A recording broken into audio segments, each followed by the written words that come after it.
এই মাসটিকে আল্লাহর মাস বলে আখ্যায়িত করা হয়েছে হাদিসে। মাস সবই আল্লাহর, কিন্তু তারপরও এটাকে আল্লাহর মাস বলে এই মাসটির বিশেষ তাৎপর্য এবং গুরুত্ব যে আছে সেটি বোঝানো হয়েছে। সন্তান সবই বাবা মায়ের, এরপরও কোনো সন্তানকে বিশেষ আদর করে বিশেষ যত্ন করে বলে তুমি আমার সন্তান, এটা আমার ছেলে, তো এর মানে এই না যে বাকিগুলো আমার না।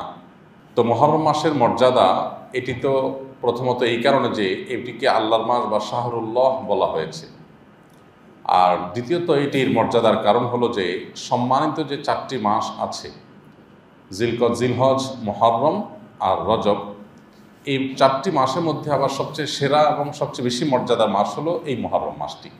এই জন্য এই মাসের নামের অর্থের মধ্যেই মর্যাদার ইঙ্গিত রয়েছে। মুহররম শব্দের অর্থই হলো সম্মানিত, মর্যাদাপূর্ণ। সম্মানিত মাস হওয়ার কারণে সম্মানিত অন্যান্য মাসগুলোতে যেরকম সমস্ত পাপাচার থেকে, গুনাহগুলো থেকে বেঁচে থাকার জন্য বিশেষভাবে আমাদেরকে গুরুত্ব আরোপ করার নির্দেশ করা হয়েছে, এই মাসটিতেও সেই বিষয়টা বিশেষভাবে গুরুত্বপূর্ণ। এর পাশাপাশি মুহররম মাসের একটা স্পেশাল আমল আছে, প্রতি বছরই আমরা আপনাদের স্মরণ করায় থাকি। তা হলো যে নবী করিম সাল্লাল্লাহু আলাইহি ওয়াসাল্লামের যে হাদিসটি আমরা পাঠ করেছি, সেখানে তিনি বলেছেন রমাদানের পরে আল্লাহর কাছে সবচেয়ে শ্রেষ্ঠ রোজা হলো মুহররম মাসের রোজা। তো এই জন্য এই মাসটি নফল রোজার জন্য আদর্শ একটি মাস। নফল রোজার জন্য আরেকটি আদর্শ মাস হলো শাবান মাস। নবী করিম সাল্লাল্লাহু আলাইহি ওয়াসাল্লাম শাবান মাসে সবচেয়ে বেশি নফল রোজা রেখেছিলেন। সেটা ছাড়া মুহররম মাসটাও নফল রোজার জন্য সেরা এবং শ্রেষ্ঠ একটি মাস। এই জন্য এই মাসে বেশি বেশি নফল রোজা রাখা দরকার। এ মাসের আশুরা কেন্দ্রিক যে 2টা রোজা আছে, 9 এবং 10 মুহররম, অথবা 10 এবং 11 মুহররম, সেই রোজার পাশাপাশি চাঁদের 13, 14, 15 অন্যান্য মাসের মতো এই মাসে বিশেষ গুরুত্বের সাথে রোজা রাখা এবং এই মাসে সাধ্য অনুযায়ী কিছু নফল রোজা রাখার চেষ্টা করা আমাদের দরকার। এটা হলো মুহররম মাস কেন্দ্রিক আমাদের আমল।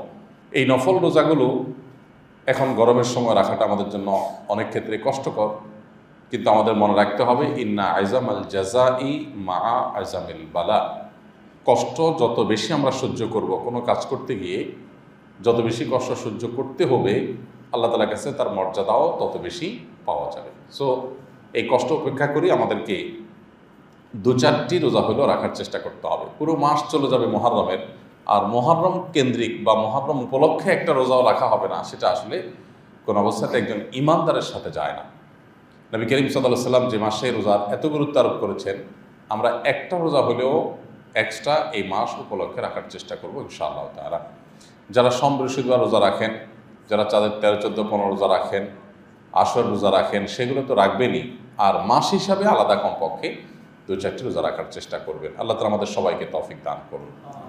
মুহররম মাসের এই নফল রোজা বেশি বেশি করে রাখা ছাড়া আর বিশেষ কোনো এক্সট্রা বা স্পেশাল আমল এই মাসের জন্য আলাদা করে নেই। মুহররম মাস কেন্দ্রিক অনেক কুসংস্কার আমাদের সমাজে আছে। এর ভিতরে একটা হলো মুহররম মাসে অনেকে বিয়ে শাদী করতে চান না, মনে করেন মাসে বিয়ে শাদী করা যায় না।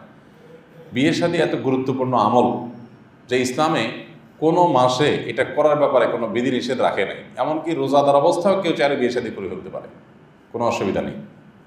বিয়ে শাদী এমন গুরুত্বপূর্ণ আমল যে 12 মাসের যে কোনো মাসে যে কোনো সময় রাত দিন 24 ঘন্টা ওপেন ফর বিয়ে শাদী। বিধায় এই মাসে করা যাবে না, ওই মাসে করা যাবে না। এমনি বিয়ে শাদী অভিভাবকরা দিতে চায় না, মেয়েগুলোরে বুড়ি বানানো ছাড়া আর ছেলেগুলোরে বুড়া বানানো ছাড়া বিয়ে দিতে চায় না। আবার এই মাসে করা যাবে না, ওই মাসে করা যাবে না, নতুন নতুন জাল এবং ভিত্তিহীন হাদিস অনেকে আবিষ্কার করেন, বানান, প্রচার করেন। মুহররম মাসে বিয়ে করা যাবে না, কাঁটা চাঁদে বিয়ে করা যাবে না, কোরবানির মাসে বিয়ে করা যাবে না। আরে বিয়ে করবেটা কোন মাসে বিচারা?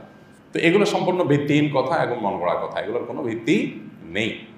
মুহররম মাস সময়ত মাস হওয়ার কারণে এই মাসে বরং যে কোনো নেকামল বিশেষভাবে বেশি মর্যাদাপূর্ণ হয়। এই মাসে বিয়ে করলে আরও বরং সব বেশি হওয়ার কথা, যদিও আলাদা কোনো হাদিস নাই এটার জন্য।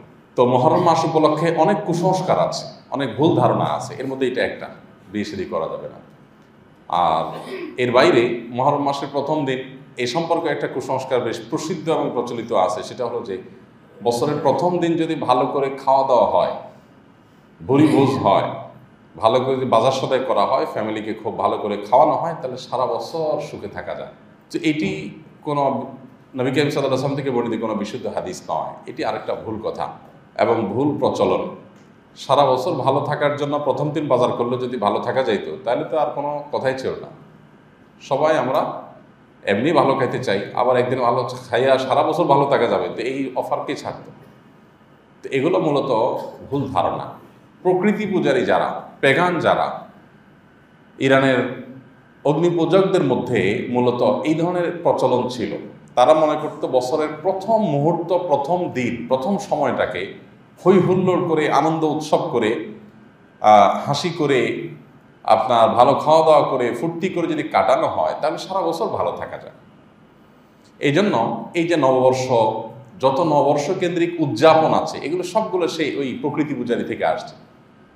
মজার একটা বিষয় হলো, আমাদের সমাজে যারা নিজেদেরকে খুব বেশি আধুনিক মনে করেন, যারা নিজেদেরকে অনেক ইউ মনে করেন, যারা নিজেদেরকে জাহির করেন যে তারা একেবারে সময়ের থেকে এগিয়ে থাকা মানুষ, অনেক স্মার্ট ভাবসাব সেরকম নেন যারা, তাদের কর্মকাণ্ড দেখলে হাসি পায় যে তারা এতটাই সেকেলে, এতটাই পিছিয়ে পড়া যে পারস্যের অগ্নিপূজকদের ইতিহাস হাজার হাজার বছর আগের ইতিহাস, শত শত বছর আগের না।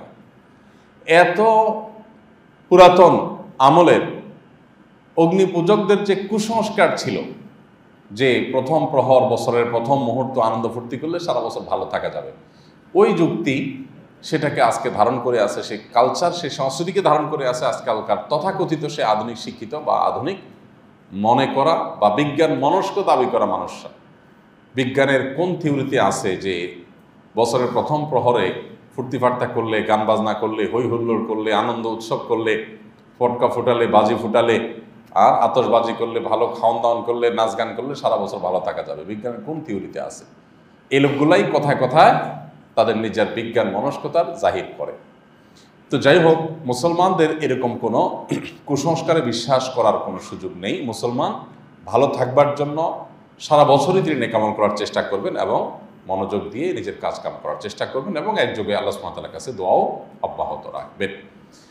তো এ হলো মুহররম মাসের করণীয় বর্জনীয়। বিশেষ কোনো করণীয় রমজান মাসের রোজার পরে এই মাসে রোজা রাখা ছাড়া আর বিশেষ কোনো করণীয় নয়। বিশেষ রোজা রাখবো আমরা, এবং এর বাইরে অন্যান্য মাসের তুলনায় সম্মানিত মাস হিসাবে যে বিষয়গুলো আছে সেগুলো তো আমরা করবোই। রুটিন কাজগুলো গুরুত্বের সাথে করা, গুনাহ থেকে বেঁচে থাকার চেষ্টা, এগুলো আমরা করবো ইনশাআল্লাহ। মুহররমের 10 তারিখ হলো আশুরা। মুহররমের 10 তারিখ আশুরা, এটি বিশেষ তাৎপর্যপূর্ণ দিন। মুহররমের মর্যাদার এবং তাৎপর্যের একটি কারণ এটিও যে এই মাসটিতে একটি বিশেষ দিবস রয়েছে যেটি অনেক বেশি মর্যাদাপূর্ণ দিবস, আর সেটি হলো আশুরার দিন, মুহররমের 10 তারিখ। মুহররমের 10 তারিখের এই দিনে আল্লাহ রাব্বুল আলামিন তার নবী মূসা আলাইহিস সালামকে এবং হারুন আলাইহিস সালামকে বনী ইসরাইলকে স্বাধীনতা এনে দিয়েছেন। তারা পরাধীন ছিলেন, তাদেরকে পরাধীনতা শৃঙ্খলে আবদ্ধ করে রেখেছিল ফেরাউনের কবল থেকে আল্লাহ তাআলা মূসা আলাইহিস সালামের নেতৃত্বে স্বাধীন করেছেন বনী ইসরাইলকে। এই জন্য মূসা আলাইহিস সালামের অনুসারীরা, ইহুদিরা যুগ যুগ ধরে, শতাব্দী ধরে এই দিনটাতে রোজা রেখে আল্লাহর শুকরিয়া আদায় করে।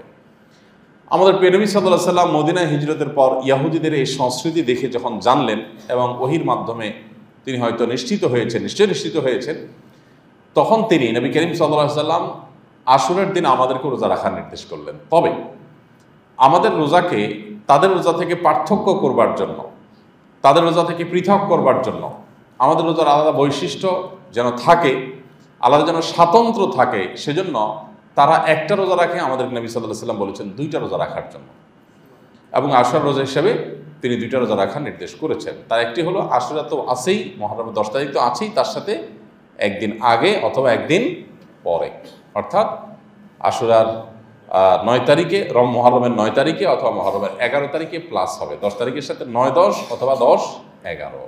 তবে 9-10 রাখাটা অধিকতর উত্তম, কারণ নবী সাল্লাল্লাহু আলাইহি ওয়াসাল্লাম বলেছিলেন তার ওয়াফাতের বছর যদি আমি আগামী বছর বেঁচে থাকি, লা আসুমান্না তাসিআ ওয়াল আশির, তাহলে আমি আগামী বছর 9 এবং 10 রোজা রাখবো। তাহলে ভাই, আশুরা কেন্দ্রিক আমাদের করণীয় হলো আল্লাহ তাআলার সন্তুষ্টির জন্য মূসা আলাইহিস সালামের বিজয়ের আল্লাহর প্রতি কৃতজ্ঞতা আদায় করে রোজা রাখা। মূসা আলাইহিস সালামের এই বিজয়টা আমাদের জন্য বিজয়, সমস্ত নবীদের বিজয় আমাদের জন্য বিজয়। কারণ আমরা শুধুমাত্র আমাদের নবী সাল্লাল্লাহু আলাইহি ওয়াসাল্লামের প্রতি ঈমান এনেছি, বাকি নবীদের প্রতি ঈমান এনেছি তা তো না, বরং আমরা সমস্ত নবীদের প্রতি ঈমান এনেছি। লা নুফাররিকু বাইনা আহাদিম মির রুসুলি, আল্লাহ রসুলদের মধ্যে কারোকে আমরা পার্থক্য করি না যে অমুকের বিশ্বাস করি তমুকের করি না, সবার প্রতি আমরা ঈমান আনি। এই জন্য মুসা আলাইহিস সালামের বিজয়ে আমরা আল্লাহর কাছে কৃতজ্ঞতা আদায় করে রোজা রাখবো ইনশাআল্লাহ তাআলা। আর সেটি এই বছরের রোজা হবে হলো আগামী মঙ্গল বুধ অথবা বুধ বৃহস্পতি। মঙ্গল বুধ রাখতে পারলে বেশি উত্তম, আর না হলে বুধ এবং বৃহস্পতি আমরা রোজা রাখবো ইনশাআল্লাহ তাআলা। তো আশুরা উপলক্ষে আমলটি আমরা ইনশাআল্লাহ করব। আর মুসা আলাইহিস সালামকে যে আল্লাহ তাআলা বিজয় দিয়েছেন, সেই বিজয়ে আমাদের প্রিয় নবী সাল্লাল্লাহু আলাইহি ওয়াসাল্লাম শুকরিয়া আদায় করে রোজা রেখেছেন, ইহুদিরাও রোজা রেখেছে। আমাদের সমাজে এখন কোনো সাফল্য, কোনো অর্জন এলে আমরা আল্লাহ শুকরিয়া আদায় করার চাইতে নিজেরা হই হুল্লোড়, উৎসব, ফুর্তি, আনন্দ এ সমস্ত আমরা বেশি করি। বরং কোনো একটা অর্জন হলে তখন মানুষ গান বাজনা বাজিয়ে আল্লাহর নাফরমানি করে সেটাকে উদযাপন করে। অথচ নবী করিম সাল্লাল্লাহু আলাইহি ওয়াসাল্লামের সুন্নাহ হলো যে আল্লাহ কোনো আনন্দের উপলক্ষ আমাদেরকে এনে দিয়েছেন, তখন আল্লাহ শুকরিয়া আদায় করব, আমরা তাসবিহ পাঠ করব। ইযা জাআ নাসরুল্লাহি ওয়াল ফাতহ, আল্লাহ সাহায্য আর বিজয় আসলে, কোনো আনন্দ আসলে, সাফল্য আসলে আমাদেরকে তখন তাসবিহ পাঠ করতে বলা হয়েছে। আমরা তখন সুবহানাল্লাহ আলহামদুলিল্লাহ বলবো, আল্লাহ শুকরিয়া জানাবো এবং রোজা রাখবো। তাতে আমরা অহংকারী হব না, বিনয়ী হতে শিখবো ইনশাআল্লাহ তাআলা। অতএব আশুরার এই আমলটি আমরা করার চেষ্টা করবো। আল্লাহ তাআলা আমাদের সবাইকে তৌফিক দান করুন। আশুরাকে কেন্দ্র করে আমাদের সমাজে নানাবিধ ভুল ধারণা প্রচলিত আছে। এর ভিতরে একটি হলো যে আশুরা কেন্দ্র করে আশুরা আসলে আমাদের অনেক মানুষকে দেখা যায় নবী করিম সাল্লাল্লাহু আলাইহি ওয়াসাল্লাম বিভিন্ন সাহাবীদেরকে গালমন্দ করে, বিভিন্ন সাহাবীদের সমালোচনা করে। কেন সমালোচনা করে? কারণ আপনারা জানেন আশুরার দিনটি মূলত মূসা আলাইহিস সালাম বনী ইসরাঈলের বিজয়ের দিন, আনন্দের দিন হলেও এই দিনে একটি নির্মম এবং মর্মান্তিক দুর্ঘটনা বা হত্যাকাণ্ড ঘটিয়েছে পাপিষ্ঠ জালিমরা, পৃথিবীর ইতিহাসের নিকৃষ্টতম জালিমরা। তারা হলো নবী করিম সাল্লাল্লাহু আলাইহি সাল্লামের প্রিয় দৌহিত্র হোসাইন রাদিয়াল্লাহু তাআলা আনহুকে সপরিবারে কারবালার প্রান্তরে জুমার দিনে হত্যা করেছে এই নরাধমেরা। সেই দিনটি ছিল আশুরা। তো ইয়াজিদ বা ইয়াজিদের বাহিনীর লোকেরা যে অত্যন্ত মর্মান্তিকভাবে প্রিয় নবী সাল্লাল্লাহু আলাইহি সাল্লামের দৌহিত্রকে সপরিবারে অত্যন্ত নির্মমভাবে হত্যা করেছে, শহীদ করেছে, সেই দিনটি ছিল আশুরার দিন। তো একই দিনে একটি বিজয়ের ইতিহাস থাকার পরও একই দিনে আরেকটা বেদনার ইতিহাসও যুক্ত হয়ে গেছে। তো এই জন্য অনেকে মনে করেন আশুরা মানে হলো শোকের দিন। আশুরা যেহেতু নবী করিম সাল্লাল্লাহু আলাইহি সাল্লাম উদযাপন করেছেন মুসা আলাইহিস সালামের বিজয়ের শুকরিয়া হিসাবে, অতএব এটা মূলত বিজয়ের দিন, কিন্তু পাশাপাশি একটা শোকের কারণ বা উপলক্ষ চলে এসেছে।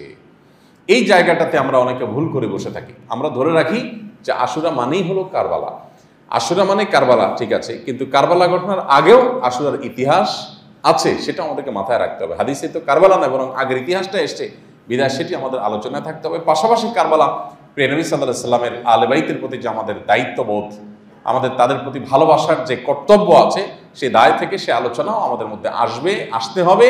এবং প্রিয় নবী সাল্লাল্লাহু আলাইহি সাল্লামের দৌহিত্রের হত্যাকারী যারাই হোক না কেন তাদেরকে মনের গভীর থেকে ঘৃণা জানানো, তাদের শাস্তি আল্লাহ তাআলার কাছে কামনা করা এবং সপরিবারে নবী সাল্লাল্লাহু আলাইহি ওয়াসাল্লামের দৌহিত্রের সদস্যদেরকে যে শাহাদাত বরণ করতে হলো, তাদের সবার শাহাদাতের সর্বোচ্চ মাকাম চাওয়া, এটা আমাদের ঈমানের দায়িত্ব, সেটা আমরা করবো ইনশাআল্লাহ। কিন্তু এটা করতে গিয়ে অনেকেই সাহাবীদের উপরে দায় ফেলান।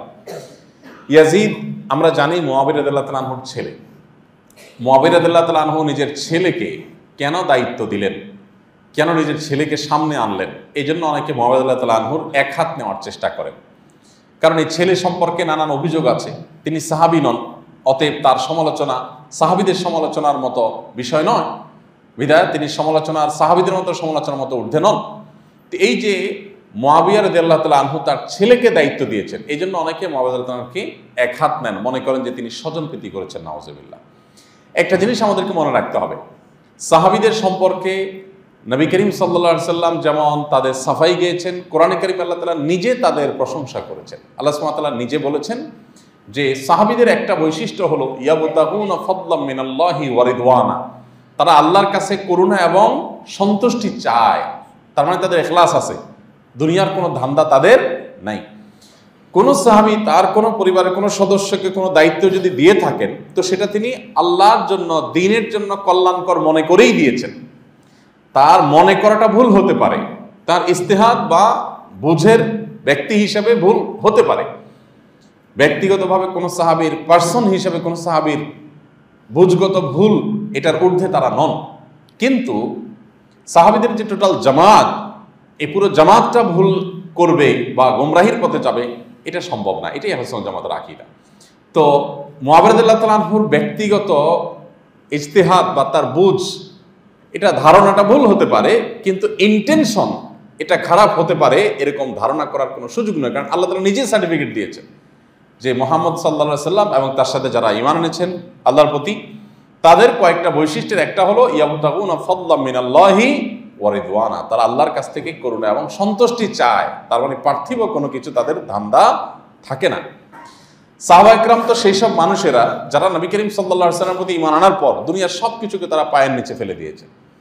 তাদের মধ্যে লড়াইও হয়েছে, আমরা জানি। আয়েশা রাদিয়াল্লাহু তাআলা আনহার সাথে আলী রাদিয়াল্লাহু আনহুর এবং সাহাবীদের মধ্যে দ্বিপাক্ষিক লড়াই হয়েছে, যুদ্ধ হয়েছে, আমরা জানি। সেগুলো সবগুলোই ছিল কনসেপ্টগত মতপার্থক্য।